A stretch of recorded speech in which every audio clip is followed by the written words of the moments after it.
அடுத்து உரையை முடிக்கிறப்போ திரு கருணாநிதி சொல்கிறார், நாங்கள்லாம் பதவி பொறுப்புகளுக்கு ஆசைப்படுவர்கள் இல்லை, எல்லாம் நாங்கள் அனுபவித்தவர்கள், நாங்கள் சாப்பிட்ட எச்சில் இலையில் தான் நீங்கள் உட்கார்ந்திருக்கிறீர்கள் அப்படின்னு சொல்லிட்டார். அடுத்த வினாடியே முதல்வர் எம்ஜிஆர் சொன்னார், ஆமாம், நீங்கள் எவ்வளவு சாப்பிட்டு இருக்கிறீர்கள் என்பதை கணக்கு பார்க்கத்தான் மக்கள் எங்களை அனுப்பி வச்சுருக்காங்க. ஒரு முறை 84 நினைக்கிறேன், திமுக உறுப்பினர்கள் கடும் ரகளையில் ஈடுபடுறாங்க. ஒரு கட்டுப்படுத்த முடியாத நிலை பேரவைத் தலைவர் கடுமையாக எச்சரிக்கிறாரு. முதலமைச்சர் அவங்களுக்கு கொஞ்சம் உட்கார சொல்லுங்களேன் அப்படின்னு. உடனே கருணாநிதி எழுந்தார், ஏய் உட்காருங்கய்யா. சபாநாயகர்கிட்ட கொடுக்க வேண்டிய கடிதம் அங்கே இருந்தது. அந்த கடிதத்தில் அரசியலிருந்து விலகுவதாகவும் எம்எல்ஏ பதவியை ராஜினாமா செய்வதாக இருந்தது. ஸோ அந்த இஷ்யூ வந்தபொழுது 4 அமைச்சர்கள் முடிய பிடிச்சிட்டு அடித்து டேபிளில் நின்று ஷோல்டரில் உதைச்சார். எழுதா பின்னாடி போய் விழுந்தாங்க.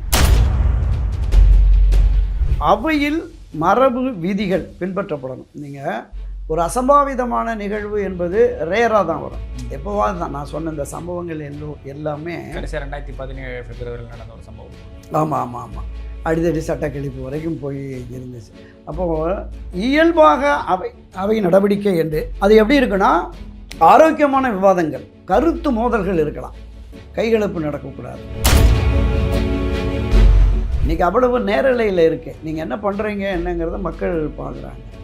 நீங்கள் ஒரு உறுப்பினர் பேசுகிற போது இங்கே கமெண்ட் அடிக்கிறது இது எல்லாமே அங்கே போகுது. அப்போ நம்முடைய தொகுதிக்காக பேசுவார்கள், இந்த மக்களுடைய பிரச்சனைகளை இந்த மாநிலத்தினுடைய உரிமைக்காக குரல் கொடுப்பார்கள் என்று நம்பி நாம் அனுப்பி வைத்தவர்கள் இப்படி போய் பேசிகிட்டு இருக்காங்களே அப்படிங்கிற போது. மெரிபா பன்னீர் சோடா, ஐ ட்ரஸ்ட் மெரிபா. ஆச்சி மசாலா, எந்த சமையலும் ருசி தேடும் ரகசியம், 20 ரூபாய். ரெஃப்ளெக்ட் நேயர்களுக்கு வணக்கம். அரசியல் பல பரபரப்பான கட்டங்களை நோக்கி நகர்ந்து கொண்டு வருகிறது. அது குறித்து விவாதிக்க திராவிட ஆய்வாளரும் மூத்த பத்திரிகையாளருமான துரைக்கண்ணா அவர்கள் நம்ம இருந்திருக்கார். வணக்கம் சார். வணக்கம் சோதரா. சரி, ஏறக்குறைய எம்ஜிஆர் காலத்துலேருந்து வந்து சட்டசபை பார்த்துட்டு இருக்கீங்க. இப்போ இருக்க சட்டசபை எப்படி இருக்குது உங்களோட பார்வையை கொஞ்சம்? 1980ஆம் ஆண்டு தான் முதலாக சட்டப்பேரவைக்கு போனேன். மறைந்த முன்னாள் முதலமைச்சர் புரட்சி எம்ஜிஆர் அவர்கள் முதலமைச்சராக இருந்த காலகட்டத்தில் அப்போ பிரதான எதிர்க்கட்சி தலைவராக மறைந்த கலைஞர் கருணாநிதி அவர்கள் தான் இருந்தாங்க. மிக ஆரோக்கியமான விவாதங்கள் அங்கே நடக்கும். பெரிய அளவில் அடிதடி ரகளை என்பது அந்த காலகட்டத்தில் இல்லை. உதாரணத்துக்கு சொல்ல போனோம்னா, அந்த சட்டப்பேரவைக்குள் முதலாக வந்து புரட்சித்தலைவர் எம்ஜிஆர் அவர்கள் முதலமைச்சர் பொறுப்பேற்று அந்த முதல் பேரவை கூட்டத்தில் பேசுகிறப்போ சொன்னார், நாங்கள் வெற்றி பெற்று வந்திருக்க அந்த 128 எம்எல்ஏ, இந்த 17 அமைச்சர்கள் மட்டுமே அரசாங்கம் இல்லை, இந்த அவையில் இருக்கிற 234 சட்டமன்ற உறுப்பினர்களும் இணைந்ததான் அரசாங்கம். அதனால் இந்த அரசுக்கு தேவையான ஆலோசனைகளை நீங்களும் சொல்லணும். ஆட்சி கட்சியாக இருந்து அனுபவம் பெற்றவர்களிடமிருந்து கிடைக்கிற அந்த கருத்துக்கள் எங்களுக்கு எங்களுடைய வளர்ச்சிக்கு ஆட்சியை நாங்கள் திறம்பட நடத்துவதற்கு உதவியாக இருக்கும் அப்படிங்கிற மாதிரி சொல்லிவிட்டு, நான் இந்த அவைக்குள் வருகிற பொழுது பேரவை செயலகத்தில் கேட்டேன், ஒரு நாளைக்கு எவ்வளவு செலவாகுது இந்த சபையை நடத்துறதுக்குன்னு.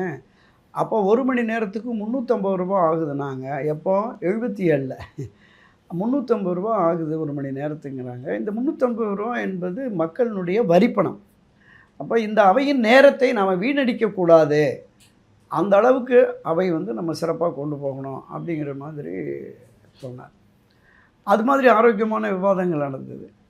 அந்த விவாதத்தின் போது திரு கருணாநிதி அவர்கள் பேசி முடிக்கிறப்போ சொன்னார், நிர்வாகத்திறனற்றவர்கள், அனுபவம் இல்லாதவரிடம் எல்லாம் சிக்கியிருக்கு, நீங்கள் என்ன பண்ண போகிறீங்கன்னு தெரியல அப்படின்னு. அப்போ உடனே முதலமைச்சர் எம்ஜிஆர் எழுந்து, ஆமாம், நாங்கள் அனுபவம் இல்லாதவர்கள், நிர்வாகத்தில் எங்களுக்கு அனுபவம் இல்லை, ஆனால் எங்களுக்கு நிர்வாகத்தை கற்றுக் கொடுப்பதற்கு உயர் அதிகாரிகள் இருக்காங்க, ஐஏஎஸ் ஐபிஎஸ், ஆனால் இதை தாண்டி இந்த மக்களுக்கு என்ன தேவை அப்படிங்கிறது எனக்கு முழுமையாக தெரியும், அதுவே எனக்கு போதுமானது அப்படின்னு சொன்னார். அடுத்து உரையை முடிக்கிறப்போ திரு கருணாநிதி சொல்கிறார், நாங்கள்லாம் பதவி பொறுப்புகளுக்கு ஆசைப்படுவர்கள் இல்லை, எல்லாம் நாங்கள் அனுபவித்தவர்கள், நாங்கள் சாப்பிட்ட எச்சில் இலையில் தான் நீங்கள் உட்கார்ந்திருக்கிறீர்கள் அப்படின்னு சொல்லிட்டார். அடுத்த வினாடியே முதல்வர் எம்ஜிஆர் சொன்னார், ஆமாம், நீங்கள் எவ்வளவு சாப்பிட்டு இருக்கிறீர்கள் என்பதை கணக்கு பார்க்கத்தான் மக்கள் எங்களை அனுப்பி வச்சுருக்காங்க அப்படின்னு. அந்தளவுக்கு இருக்கும், விவாதங்கள் இருக்கும், ஆரோக்கியமான விவாதங்களாக இருக்கும். ஒரு முறை 84 நினைக்கிறேன், திமுக உறுப்பினர்கள் கடும் ரகளையில் ஈடுபடுறாங்க.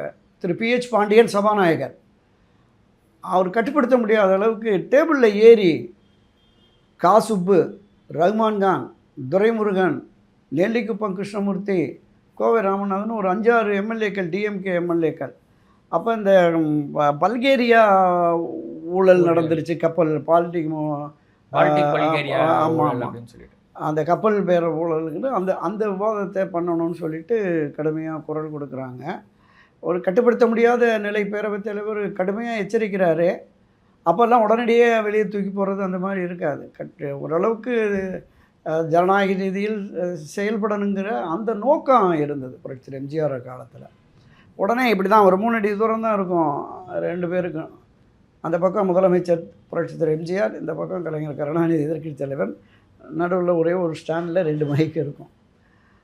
உடனே முதலமைச்சர் அப்படி கையை டேபிளில் வச்சுட்டு அவங்களுக்கு கொஞ்சம் உட்கார சொல்லுங்களேன் அப்படின்னு.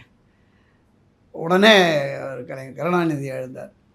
ஏய் உட்காருங்கய்யா, கடை எல்லாம் நினச்சி உட்காந்துட்டாங்க.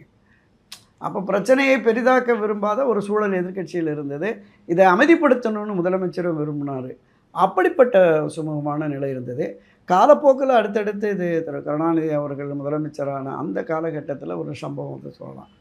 1989 மார்ச் 25 பிரதான எதிர்க்கட்சி தலைவராக செல்வி ஜெயலலிதா இருக்கிற போது ஒரு பெரிய ரகளை 2 சட்டமன்றம் நடந்தது. 1972 டிசம்பரில் விருதுநகர் சீனிவாசனை வச்சு KA மதியழகனுடைய அவர் இருந்து சபையை நடத்துகிற போதே ஒன்று நடந்தது. அங்கே ஒரு பெரிய ரகளை நடந்து அப்போது திரு எம்ஜிஆரும் அவையை ஒத்தி வச்சுட்டு வந்த சபாநாயகர் மதியழகன் மீதும் மாடத்திலிருந்து செருப்புகள்லாம் வீசப்பட்டது. அது ஒரு துரதிருஷ்டவசான சம்பவம். அது அந்த 72ல் அதிமுகவை புரட்சி எம்ஜிஆர் தொடங்கிய காலகட்டம். அப்போ வந்து இருதரப்பும் சூடான இருந்த நேரங்கள். நான் சொல்கிற இந்த 1988 89 புரட்சி எம்ஜிஆர் மறைவுக்கு பிறகு 89 மார்ச் 25 தான். அப்போது இந்த அவங்களுடைய உதவியாளர் வீட்டில் மரியாதைக்குரிய செல்வி ஜெயலலிதா உதவியாளர் நடராஜன் வீட்டில் இருந்து ஒரு ஆவணங்களை கைப்பற்றிட்டாங்க. சபாநாயகர்கிட்ட கொடுக்க வேண்டிய கடிதம் அங்கே இருந்தது. அந்த கடிதத்தில் அரசியலிருந்து விலகுவதாகவும் எம்எல்ஏ பதவியை ராஜினாமா செய்வதாக இருந்தது அப்படின்னு அதை காவல்துறை மூலமாக கைப்பற்றி மீடியாவுக்கு கொடுத்துட்டாங்க. ஸோ அந்த இஷ்யூ வந்தபொழுது மிகப்பெரிய ரகல தாக்குதல் செல்வி ஜெயலலிதா மீது கடுமையான புத்தக கட்டுக்களை வீசுறது, நேரடி தாக்குதலே நடந்தது. அன்றைக்கு அமைச்சராக இருந்த கோவை கண்ணப்பன், பொன்முத்துராமலிங்கம், வீரபாண்டி ஆறுமுகம், இன்னொரு அமைச்சர், 3-4 அமைச்சர்கள் முடிய பிடிச்சி அடித்து, இந்த பெரியசாமின்னு இப்போ ஒரு மூத்த உறுப்பினர் இருக்கார்ல, அவர் கடைசி வரிசையில் இருந்தார். ஆனால் வேஷ்டியை மடித்து கட்டிட்டு தாண்டி வந்து டேபிளில் நின்று ஷோல்டரில் உதைச்சார். ஜெயலலிதா பின்னாடி போய் விழுந்தாங்க. TC பழனிசாமி திருவொற்றியூர் திமுக எம்எல்ஏ, அவரும் அப்படி தான் டேபிள் ஏறி உதை, பெரிய ரகலை. அப்போ தான் கடைசியாக துரைமுருகன் எழுந்து அந்த புடவை பிடிச்சி அந்த சம்பவம் அன்றைக்கி நான் இருந்தேன். செல்வி ஜெயலலிதா நடத்திய நமது எம்ஜிஆர் என்கிற அதிகாரப்பூர்வ பத்திரிகையினுடைய தலைமை செய்தியாளனாக பேரவையில் அந்த நடவடிக்கைகள் பார்த்தேன். பல பதிவுகளை நான் தெரிவிச்சிருக்கேன். அது ஒரு பெரிய மோசமான நிகழ்வுன்னு பார்க்கலாம். அடுத்து 89 காலகட்டங்களில் இந்த ஜானிக்குள்ள பிரச்சனைகள் வந்து PH பாண்டியன் இருக்கிற போது அங்கே ஒரு ரகலை அடிதடி நடந்தது. மைக்கெல்லாம் பிடுங்கி உடச்சி அடித்து இந்த மாதிரி நடந்திருக்கு. அதிமுக ஆட்சியின் போது காங்கிரஸ் ஒரு 50-55 இருந்தபோது உள்ளிருப்பு போராட்டம், விடிய சட்டமன்றத்துக்குள்ளே இருந்து உள்ளிருப்பு போராட்டம்லாம் நடந்திருக்கு. பல்வேறு சம்பவங்களை அந்த பேரவை பார்த்துருக்கு. அந்த காலகட்டத்தில் இருந்த அந்த சபையினுடைய சட்டமன்ற உறுப்பினர்கள் அமைச்சர்கள்லாம் பார்த்தா அவங்களுக்கு ஒரு பாரம்பரியம் இருக்கும், அவங்களுக்கு ஒரு அரசியல் அனுபவம் இருக்கும், அரசியல் புரிதல் இருக்கும், அரசியலில் பயணித்து வந்திருப்பார்கள். நீங்கள் நேரடியாக எம்எல்ஏ எம்பியாக வரலைனாலும் கூட இந்த கிளை செயலாளர், பேரூர் செயலாளர், ஒன்றிய செயலாளர், ஒன்றிய தலைவர், பஞ்சாயத்து தலைவர், அப்படி கார்ப்பரேஷனில் கவுன்சிலர், அந்த மாதிரி ஓரளவுக்கு அரசியல்லையும் நிர்வாக ரீதியாகவும் அனுபவம் பெற்றவர்கள் தான் பெரும்பாலும் இருந்தாங்க. ஆனால் இவை எல்லாவற்றையும் விட இந்த 2026 தேர்தல் என்பது ஒரு மிகப்பெரிய மிராக்கிள்னு சொல்லுவாங்கள்ல, யாராலும் எதிர்பார்க்கலை. இன்றைய மாண்புமிகு முதலமைச்சர் ஜோசப் விஜய் அவர்களை கூட எதிர்பார்த்திருக்க மாட்டார். அந்த அளவுக்கு இந்த வலைத்தளங்களுடைய வீச்சும் இந்த விசில் சத்தமும் பெரிய லெவலில் வந்து ஒரு மாற்றத்தை உருவாக்கிடுச்சு. இந்த பேரவை பார்க்குறப்போ அதை நான் பார்த்தேன். ஏன்னா கிட்டத்தட்ட 1-2 பேர் தான் யாராவது இந்த டாக்டருக்கு படித்தவங்க, இன்ஜினியராக இருக்கிறவங்க பேண்ட் ஷர்ட் போட்டு வருவாங்க எம்எல்ஏக்கள். கடந்த காலங்களில் திராவிட முன்னேற்ற கழகமோ அண்ணா திராவிட முன்னேற்ற கழகமோ அடுத்து வந்து எடப்பாடி தலைமை இந்த ஆட்சி காலத்தில் அப்படி தான் நாம் பார்ப்போம். ஆனால் இந்த பேரவையில் குறிப்பாக ஆளுங்கட்சி தரப்பில் வந்திருக்கிற அந்த எம்எல்ஏக்கள் 100க்கும் மேற்பட்டவர்கள் பூரா பேண்ட் ஷர்ட்டு தான். நம்ம பல பேர் பேண்ட் ஷர்ட்டில் தான் வராங்க. அமைச்சர்களுமே அது ஆமாம். அப்போ நாங்கள் ஒரு புதிய பாதையில் புதிய பயணத்தை தொடங்கி இருக்கிறோம் அப்படிங்கிற முதல்வரே பேண்ட் ஷர்ட்டில் அதிகமாக எப்போது விழாவுக்கு நிகழ்வுக்கு போயிட்டா வேஸ்ட் ஷர்ட்டோட வர்றாரு. அது ஒரு வித்தியாசமானதான் இருக்குது. ஏன்னா காலங்கள் மாற பழையன கழிதலும் புதியன புகுதலும் கால வழுவன கால வகையினாலேன்னு சொல்லுவாங்க. அப்போ ஒரு புதிய ட்ரெண்டை அவங்க உருவாக்கி இருக்கிறாங்க. அதில் வரவேற்கத்தக்கதான், ஒன்றும் பிரச்சனை இல்லை. ஆனால் அவையில் மரபு விதிகள் பின்பற்றப்படணும். நீங்கள் ஒரு அசம்பாவிதமான நிகழ்வு என்பது ரேராக தான் வரும், எப்போவாது தான். நான் சொன்ன இந்த சம்பவங்கள் எல்லாமே 2017 பிப்ரவரியில் நடந்த ஒரு சம்பவம். ஆமாம் அடிதடி சட்டக்கழிப்பு வரைக்கும் போய் இருந்துச்சு. அப்போது இயல்பாக அவை நடவடிக்கை என்று அது எப்படி இருக்குன்னா, ஆரோக்கியமான விவாதங்கள், கருத்து மோதல்கள் இருக்கலாம், கைகலப்பு நடக்கக்கூடாது. ஒரு விஷயம் இப்போ ஒரு சொல் உதடு கடந்தால் உலகு கடக்கும்பாங்க. இன்றைக்கி அவ்வளவு நேரலையில் இருக்குது. நீங்கள் என்ன பண்ணுறீங்க என்னங்கிறத மக்கள் பார்க்குறாங்க. நீங்கள் ஒரு உறுப்பினர் பேசுகிற போது இங்கே கமெண்ட் அடிக்கிறது இது எல்லாமே அங்கே போகுது. அப்போ நம்மால் தேர்ந்தெடுக்கப்பட்ட மக்கள் பிரதிநிதிகள் நமக்காக குரல் கொடுப்பார்கள், நம்முடைய தொகுதிக்காக பேசுவார்கள், இந்த மக்களுடைய பிரச்சனைகளை இந்த மாநிலத்தினுடைய உரிமைக்காக குரல் கொடுப்பார்கள் என்று நம்பி நாம் அனுப்பி வைத்தவர்கள் இப்படி போய் பேசிகிட்டு இருக்காங்களே. அப்படிங்கிற போது பொது வெளிகளில் இவங்களுடைய அந்த அந்த இமேஜுங்கிறாங்கல்ல, அது அடிபட்டு உடைப்பட்டு போய்விடும். அதை உணர்ந்து தான் இவங்க நடக்கணும். ஏன்னா இப்போ அண்மை காலமாக இந்த பட்ஜெட் செஷன் தொடங்குறதுல இருந்தே பார்த்தோம்னா பரஸ்பரம் 2 பக்கமுமே ஒரு மாதிரி தனிநபர் தாக்குதல், ஆமாம், அந்த மாதிரியான விஷயங்கள் போகுது. அடிக்கடி பேரவைத் தலைவர் ஜேசிடி பிரபாகர் வந்து நான் பார்த்த அளவில் 1980 பார்த்துக்கிட்டு இருக்கேன் எல்லா பேரவைத் தலைவர்களையும். திரு ராஜாராம் அவர்கள் சிறப்பாக பண்ணார். அதற்கடுத்து பிடிஆர் பழனிவேல் தியாகராஜன் அவர் நேர்மையாக வழி நடத்தினார். சரியான, அதாவது அமைச்சர்களே ஆனாலும் கூட அதிக நேரம் எடுத்துக்கிட்டாங்க, சம்பந்தம் இல்லாத பேசுகிறாங்கன்னா போதும், அவங்க கேட்டது கேள்விக்கு பதில் சொன்னால் போதும்னு மணியடிச்சு உட்கார வச்சுருவார். அதுக்கடுத்து திரு ஜேசிடி பிரபாகர் இப்போ அந்த நிலைப்பாடு ஜனநாயக ரீதியில் 2 தரப்புக்கும் பேச வாய்ப்பு கொடுக்குறாரு. ஒரு அவையின் மரபு விதிக்கு மாறாக கண்ணிய குறைவான வார்த்தைகள் வருகிறது கண்டிக்கிறார். கண்டிச்சுட்டு அவை குறிப்பில் அதை நீக்கிறேங்கிறாரு. ஆட்சி கட்சியினர் எழுந்து நின்று இந்த மாதிரி குரல் கொடுக்குற போது கூட எச்சரிக்கிறார்.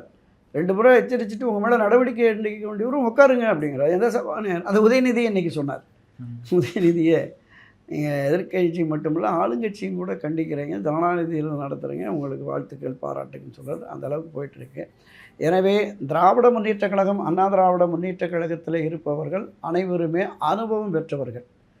அவர்கள் பக்குவமான விஷயத்தை எடுத்து சொல்லணும். இவங்க புதியவர்கள், இப்படி எது பேசணும் எது பேசக்கூடாது அப்படிங்கிறத இன்னும் 1-2 ஆண்டுகள் அந்த இருக்கிற போது தான் அவங்களுக்கு தெரியும். பேரவையினுடைய மரபு விதி என்பதை இவங்களுக்கு இன்னும் நான் ஒரு வாரமாவது வகுப்பெடுத்து தான் அனுப்பணும். சரி, இவ்வளோ நேரம் உங்களோட பொண்ணான நேரத்தை எங்களோட பகிர்ந்து நன்றி.